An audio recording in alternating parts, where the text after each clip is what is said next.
everyone. Another day of Yetzi's life consists of visits like this.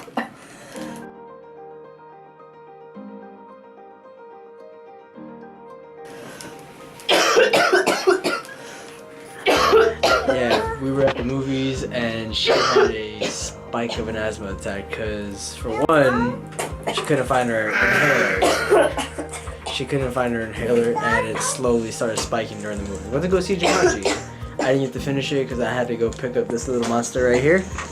Madge, say hi. Hi. Hit your mama's back, Madge. Madge. Tell her to hit your mama's back. Madge, hit mama's back. She's pretending she's crying. She's crying. Well, it's been about a good 10 minutes, honey. How are you feeling? Okay. This is what it looks like when she gets her breathing treatments. Albuterol, her favorite dose of medicine.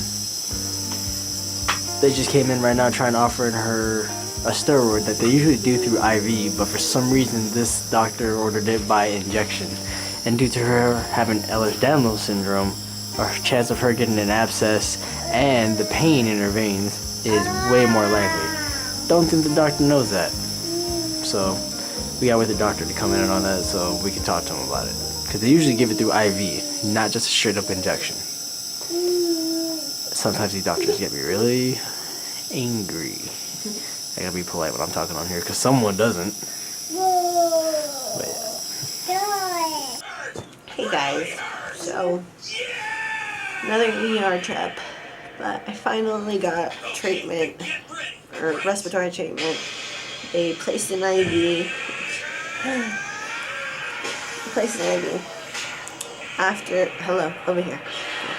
After battling with some of the nurses and the doctor, and the nurse practitioner, I should say. It's not even a doctor, it's a nurse practitioner. After going back and forth, they wanted to give me Solumedrol intramuscular, but at least for my body, it kind of makes this whole side of my body lock up, and then I'm unable to walk or move my arms. So that's why I don't like Solumedrol intramuscular, and I'd rather get it through an IV. Although I know Solumedrol is a very ugly drug, and I hate taking it, but due to my asthma, I know I need it. So yeah, I asked for a saline bag, because I know it'll help better, and it'll flush through my system a little better. But I have a funny feeling that these nurses and nurse practitioner are going to give it. So, I'll take what I can get. I'm lucky I got treated. I guess I shouldn't say I'm lucky, because it's their job to treat, but at least where I'm located, they get upset when you advocate for yourself, because, well, living with a chronic illness, you know your own body. And the nurses don't like it when you advocate for yourself because you're, well, going against them. So I'll keep you guys updated later, and I'll talk to you soon. Did Mama change her hair color? You don't know? No, it doesn't hurt. It's okay.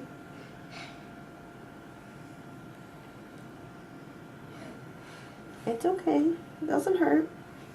Andrew, are we waiting to be discharged? Yeah.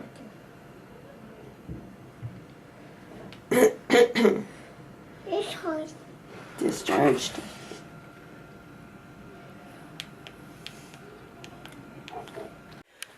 Hey guys, good morning. It is about now 6:30. I've been up since 5. I didn't record an update of yesterday's hospital visit when we got home.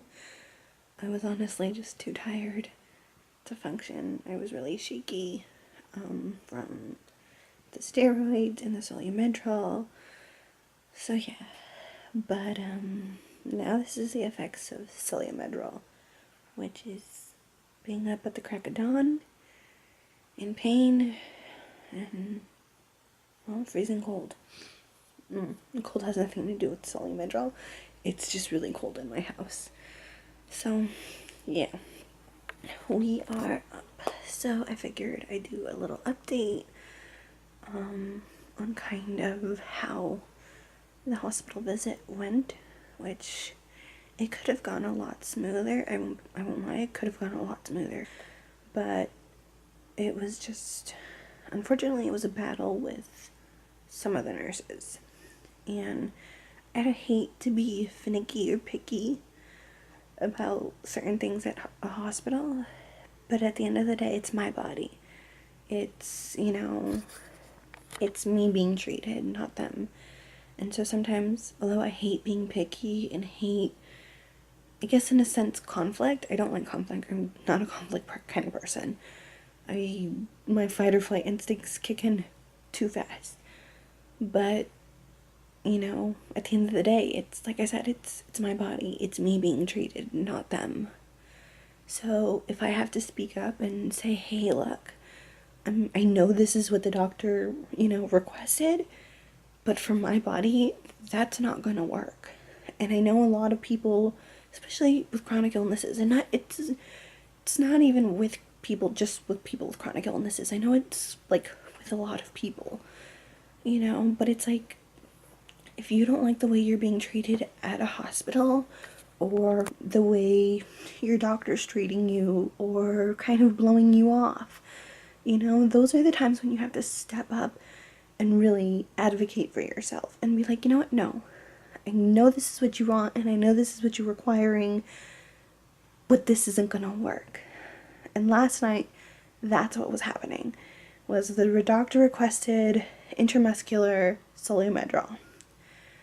Now, for me personally, that causes extreme pain, and especially, it depends on where they give it.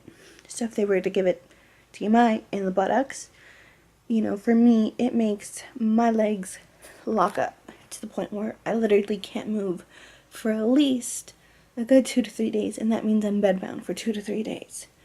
Now, if it's in my arms, which normally I don't mind if they do intramuscular, if literally my sats are dropping and I'm about to be intubated and literally they're throwing the kitchen sink at me, which has happened, but that's a different story.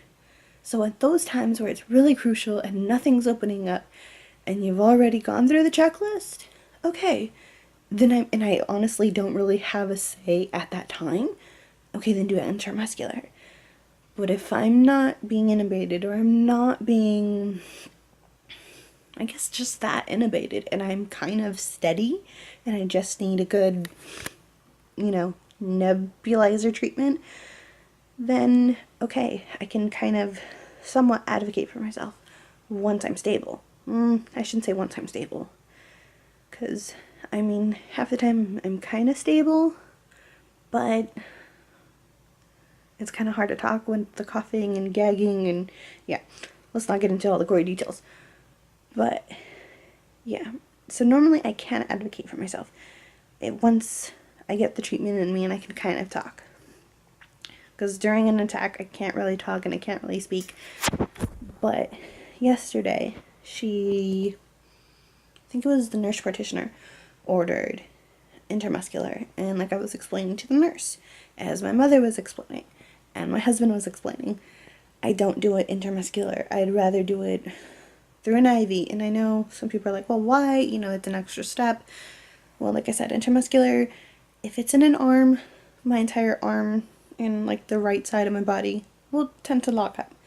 And that means I cannot use the right side of my body. Now, why is that an effect? I don't know. But then it causes for all the joints to hurt. Either way, because it's, Solumedrol, and it's prednisone in a liquid form, and it is a very nasty drug. But anyways, so the nurse was giving me a hard time because I told her, and my mom told her, and everyone else told her in the room, that I don't get it intramuscular. And she was like, well, this is what the doctor ordered. And she was, instead of trying to, ask me like, okay, why isn't it that you want it intramuscular? She just told the nurse or the doctor, or the nurse practitioner, sorry, that I was rejecting the treatment, which I wasn't trying to reject the treatment because I know I need it, but it's just a better way of what will work effectively for my body. It's my body. I'm the one being treated, not you. So, yes, was I a little bit of a pain in the ass? Maybe. Did I make her job of a long day probably just a little bit harder. Yeah, maybe. And I do apologize for that. But at the end of the day, I'm being treated. You know, and it's not, I don't want to be rude and mean. And like I told her, I was like, I'm not trying to be mean or rude. I'm like, it's just, it's going to help make your job easier in the long run in case this goes south. Because that tends to happen with me. 1 minute, one treatment will work fine and you can discharge me. Moments later, well, it can go south and, well, I'm being intubated. So it's not so much that I'm trying to give her a hard time. It's just there's some treatments that work better for different people, and getting Soludomedrol through an IV works for me. You know, and like I said, it might have made her job a little harder, but it's just the way things work. And the reason why she was upset with me to begin with is she tried giving me cough suppressants during an asthma attack. Now, I don't know about you guys, but when I have an asthma attack, I cough to the point where everything in my system, well, comes up. And like I was trying to explain to her, I was like, if I take them now, and... Okay, so like I was trying to explain to her, if I take them now, I'm gonna throw them up. And, well, then the medication at that point would be pointless. So, she was upset with me because I, at that time, did refuse the cough suppressants. But like I told her, once I'm stable and once I get my treatment, I don't mind taking them. I just need to be stable first. So when she had a kind of a battle with me, she was like, fine. And she walked out, which she wasn't really happy. Then they sent another RN nurse because I was being, quote unquote, said difficult. But, you know, honestly, I don't mind being difficult. I don't mind, you know, I don't like it, and I'm not trying to be difficult, but I'm trying to make their job easier, and, well, my life a little easier. With a lot of the crap that I gotta go through, and everyone else that has to go through it, you know, with, you know, having family members that have chronic illnesses, we're not trying to make other people's lives difficult. Can we at times? Yeah, but our own lives are difficult sometimes, and, well, you just gotta roll with the punches and keep moving forward. And that's exactly what happened. I wasn't trying to make her life difficult, but she had already, I guess, had a long day, which you could tell on the woman's face. You know, and normally I do like a lot of the staff there, but I just got the wrong end of the stick last night. So please, you guys, for all of my Spoonie friends, and not even just my Spoonie friends, just my friends in general and family, advocate for yourself. Don't be afraid to speak up, because it is your body. And I know I keep saying that, and I've said it 1,000 times, and I will continue to say it 1,000 more. It's your guys' body. You know it better than anyone. You know what you go through on a daily basis, because I believe we're all fighting battles. You know, everybody has something to fight for. Everybody has shit they go through. You know, you know your body and yourself better than anyone. You're gonna know something's wrong, something doesn't feel right, the moment it starts. And I happen to be one of those people. So yes, am I a pain in the ass when it comes to being treated sometimes? Probably. And I do apologize, but there's not much I can do. You know, it's just the way my body is. And it's just the way, you know, certain treatments work. And last night I asked for, what was it, a saline bag, so that it can flush through my system. And it can kind of help my system along, because I know with my POTS and stuff, I know saline helps. And I've heard a lot of people have saline infusions, which I've been trying to talk to my doctor about, but let's save that video for another day. So I know it helps, and I know it helps with my Ehlers-Danlos syndrome, you know, with getting just Soludomedrol in general, and just being on prednisone, which I'm probably going to have to be on for the next 5 days, which I don't like, because of the fact that it causes, one, extreme amount of joint pain, lots of nausea, unbearable headaches, and it causes, for some reason, I feel like in my body, I don't know about you guys, let me know in the comments down below, everyone that has EDS, or people that I know that have EDS, if you guys have ever been put on prednisone, does it make your guys' joints dislocate or sublux a little more? Because, I mean, looking back now and all, like, my asthma, every time I don't want to say asthma experience, but every time I've been hospitalized, I feel like the next couple days that I'm on prednisone, or however many days the doctor decides to put me on prednisone, I feel like my joints sublux more. So let me know in the comments down below if you guys have that too. Or if you guys experience, or what your guys' experience are with like prednisone and Solu-Medrol. Because I know it can be really nasty and ugly, and I know it's not fun. So let me know. But other than that, that's kind of how my experience was. But like I said before, don't be afraid to advocate for yourself. Don't be afraid to, you know, you guys may feel like you're being a pain in the ass. Sorry, I know I keep switching arms, but my arms hurt. Sorry. And if I'm really shaky, it's still the medicine. I'm trying to hold the camera as steady as I can. So sorry if it's extremely shaky and I keep moving. Anyways, but like I was saying, don't be afraid to speak up. You know, somebody's got to. And that's pretty much about it. Is, you know, we got to keep moving forward every day and pushing through and keep on going with a smile, no matter how bad everything hurts. But don't be afraid, because I know for a very long time I was afraid. I didn't want to speak up. I didn't want to say anything, because I'm like, well, I always thought that the nurses knew better than I did, and that they knew what they were doing better than I did, and of course the doctors knew everything. But that led to some unhealthy, negative hospital visits, and looking back on it, kind of harmful. There's been lots of situations where I couldn't advocate for myself, and it led to some, like I said, scary hospital visits. And I was very young back then, and I didn't want to speak up. Like I said, I hate conflict, and I hate being the one to start conflict. And like I said, my fight or flight instincts do kick in, and normally it used to be flight instead of fight. But now it is fight. Because, you know, I was tired of the way that the nurses would treat me and the way the doctors would treat me, because not a lot of people know what Ehlers-Danlos syndrome is.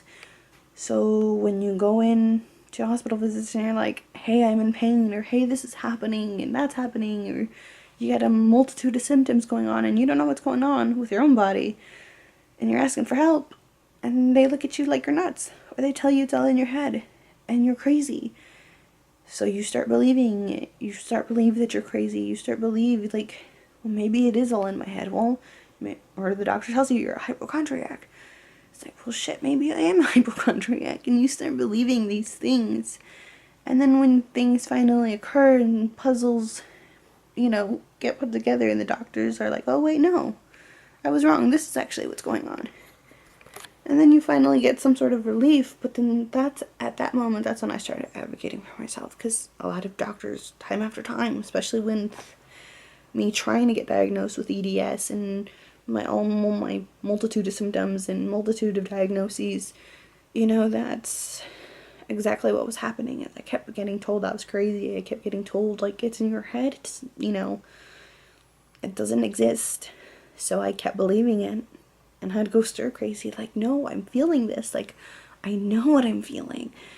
And they would tell me, no, you're crazy, you know, it's in your head. And, you know, that really does take a toll on a person, on anybody, you know. So anybody who's going through that, or, you know, who's been through that, you guys know that it's, you know, it takes a toll on your mental health and just in general.